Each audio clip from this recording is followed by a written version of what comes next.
মাছ কাটা কিন্তু এমনিতে একটা ঝামেলার বিষয়। তার উপরে যদি এই ছোট মাছগুলো হয় তাহলে তো আরো অনেক বিরক্তিকর একটা ব্যাপার হয়ে যায়। আর এই কই মাছ কাটতে কিন্তু আরো বেশি পরিমাণে ঝামেলার। আসসালামু আলাইকুম এভরিওয়ান, কেমন আছেন সবাই? আমি আগে যেকোনো ধরনের মাছ কাটাকুটা করতে অনেক পছন্দ করতাম। মাছটা যেকোনো সাইজেরই হোক না কেন সেটা কাটতে আমার কাছে অনেক ভালো লাগতো। কিন্তু এখন আমার কাছে কোনো ধরনের মাছই কাটাকুটা করতে ভালো লাগে না। তবে ভালো না লাগলেও করতে হবে, যেহেতু আমরা মেয়ে মানুষ, আমাদের মেয়ে মানুষদের অনেক কাজই করতে ভালো লাগে না, কিন্তু তারপরও করতে হয়। তো যাই হোক, এই মাছগুলো আমাদের পুকুর থেকে আমার বড় ভাইয়া ধরে নিয়ে আসছে বড়শি দিয়ে আরো অনেক ধরনের মাছ ধরছে। ওই মাছগুলো বাজারে বিক্রি করার জন্য নিয়ে গেছে, আর এই মাছগুলো বাসায় নিয়ে আসছে রান্না করার জন্য। মাছের মধ্যে কিছু কিছু মাছ থাকে যে মাছগুলো কাটতে অনেক অসুবিধা হয়, যেমন এই কই মাছটা। আমার কাছে কিন্তু এই কই মাছটা কাটতে একটু বেশি ঝামেলার মনে হয়, কারণ এর চারপাশে যে কাঁটাগুলো আছে ওগুলো অনেক ধারালো, অনেক সাবধানেই কাটতে হয়। আমি তো ভয়ে ভয়ে মাছগুলো কাটতেছি, কারণ কখন আমার হাতে কাঁটা বেঁধে যায় এটা নিয়ে আমার অনেক চিন্তা। আর এইদিকে আমার শকুন তো আমাকে অনেক বিরক্ত করতেছে, মাছগুলো অনেক লাফালাফি করতেছে, ও ভাবতেছে এটা নিয়ে খেলা করা যাবে। তো ওকে সাইড করে রেখে এরপর আমি অনেক কষ্ট অনেক সময়ের মধ্যে দিয়ে সবগুলো মাছ কাটা শেষ করছি। তারপর আমি মাছগুলোকে এখন ধুয়ে নিব। বাইরে ভাই কই মাছ যে পরিমাণে পিছলা, অনেক অনেক পানি ব্যবহার করেও কিন্তু এই পিছলা ভাবটা দূর করা যায় না যতক্ষণ পর্যন্ত না লবণ ব্যবহার করা হয়। তো লবণ দিয়ে আমি সবগুলো মাছ সুন্দরভাবে ধুয়ে নিলাম। লবণ দিয়ে সুন্দর করে মাছগুলো ধুয়ে নেওয়াতে এখন আর কোনো পিছলা নেই। তো যাই হোক, আর এই যে এখানে এই পুঁটি মাছগুলো আমার বাবা আমাদের খাল থেকে ধরে নিয়ে আসছে, আর এই মাছগুলো দাদি কেটে কুটে রাখছে। তো যাই হোক, সবগুলো মাছ ধোয়া হয়ে গেলে এরপর আমি রান্না করার জন্য চলে আসছি। তো প্রথমে এখানে পেঁয়াজ, কাঁচামরিচ, টমেটো সবকিছু কেটে কুটে নিতেছি।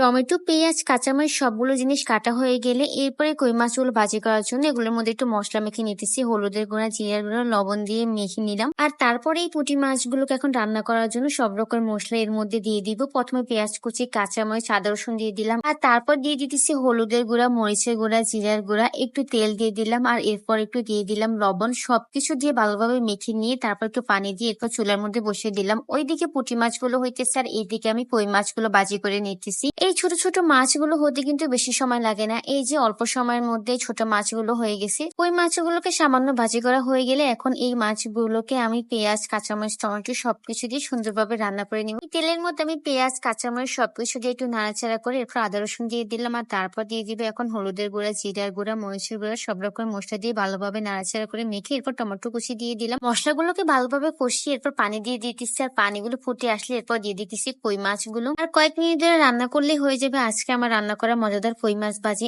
আমার কাছে কিন্তু কই মাছের দুইটা জিনিস খেতে ভালো লাগে, একটা হচ্ছে এই কই মাছ ভাজিটা, আর একটা হচ্ছে কই মাছের ভর্তা। আজকে তো আর ভর্তা করলাম না, আজকে রান্নাটাই করলাম। তো কার কাছে কেমন লাগছে অবশ্যই কমেন্ট করে জানাবেন, আর এই পুঁটি মাছটা কেমন লাগছে তা কমেন্ট করে জানাবেন। তো ভিডিও আজ এই পর্যন্ত, সবাই ভালো থাকবেন, সুস্থ থাকবেন, সবাইকে আল্লাহ হাফেজ।